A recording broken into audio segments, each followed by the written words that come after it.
মাছের ডিমের বড়া ভাজা খেয়েছেন, এইভাবে কালিয়া করে একবার খেয়ে দেখুন।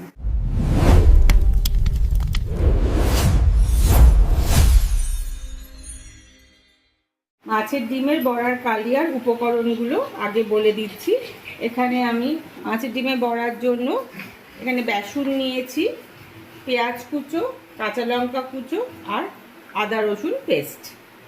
আর কালিয়ার জন্য লাগবে এখানে আলু নিয়েছি, পেঁয়াজ আদা রসুন পেস্ট, টমেটো পেস্ট আর ফোড়নের জন্য সাদা জিরে, শুকনো লঙ্কা, তেজপাতা।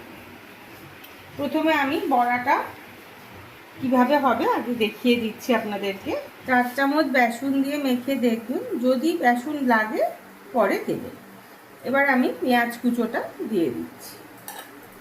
এখানে আমি 2টো বড় পেঁয়াজ কুচিয়ে নিয়েছি, লঙ্কা কুচোটা দিয়ে দিলাম, আদা রসুন পেস্টটা দিয়ে দিলাম, পরিমাণ মতন নুন দিচ্ছি, 1/2 চামচ হলুদ গুঁড়ো দিলাম, 1/2 চামচ লঙ্কা গুঁড়ো দিলাম, 1 চামচ চিনি দিলাম। এবার এই মাছের ডিমটাকে সব কিছু দিয়ে ভালো করে মাখতে হবে।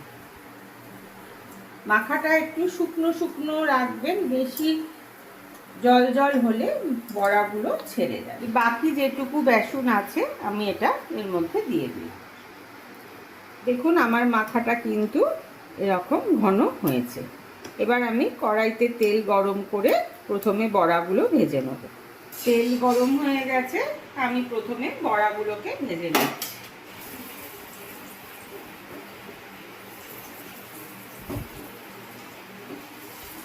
মিডিয়াম আঁচে রেখে বড়াগুলো ভাজবেন।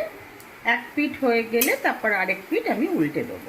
দেখুন বড়াগুলো আমার ভালো মতন ভাজা হয়ে গেছে। এবার আমি বড়াগুলোকে তুলে নিচ্ছি।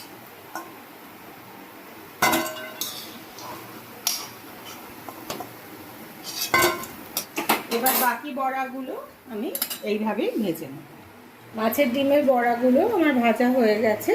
এবার আমি কালিয়ার জন্য প্রথমে আলুটা ভেজে নেব। একটু নুন দিয়ে দিলাম,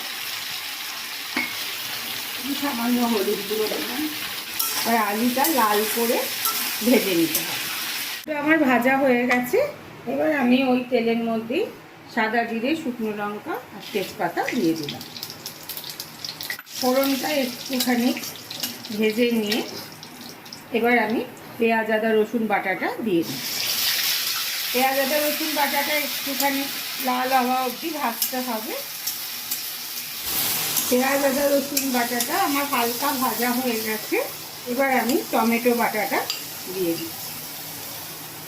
1 চামচ হলুদ গুঁড়ো দিলাম, 1 চামচ ঝাল লঙ্কার গুঁড়ো, 1/2 চামচ ধনে গুঁড়ো, 1/2 চামচ জিরে গুঁড়ো, 1 চামচ চিনি দিলাম আর পরিমাণ মতো নুন। এবার সব দিয়ে মশলাটাকে ভালো করে 5 মিনিট করতে হবে। 1/2 চামচ কাশ্মীরি লঙ্কার গুঁড়ো। 5 মিনিট মশলাটা কষা অবধি একটু অপেক্ষা করতে হবে। মশলাটা আমার 50% কষা হয়ে গেছে। আমি এবার ভাজা আলুগুলো দিয়ে দিচ্ছি।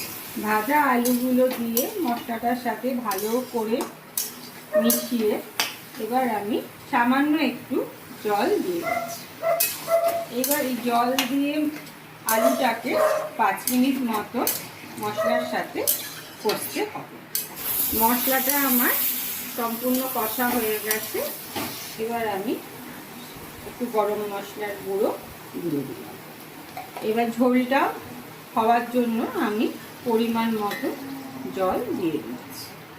ভালো করে নেড়ে নিয়ে আলুটা সেদ্ধ হওয়া পর্যন্ত একটু অপেক্ষা করতে হবে। মাছের ডিমের বড়ার কালিয়া আমার ঝোলটা সম্পূর্ণ হয়ে গেছে। কালিয়াটা আলুগুলোও সেদ্ধ হয়ে গেছে। এবার আমি বড়াগুলো দিয়ে দিচ্ছি।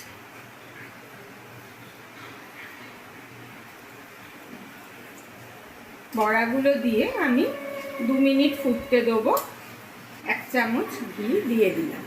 আপনাদের যদি এই রেসিপিটা ভালো লেগে থাকে তাহলে অতি অবশ্যই একটা লাইক, শেয়ার আর কমেন্ট করবেন।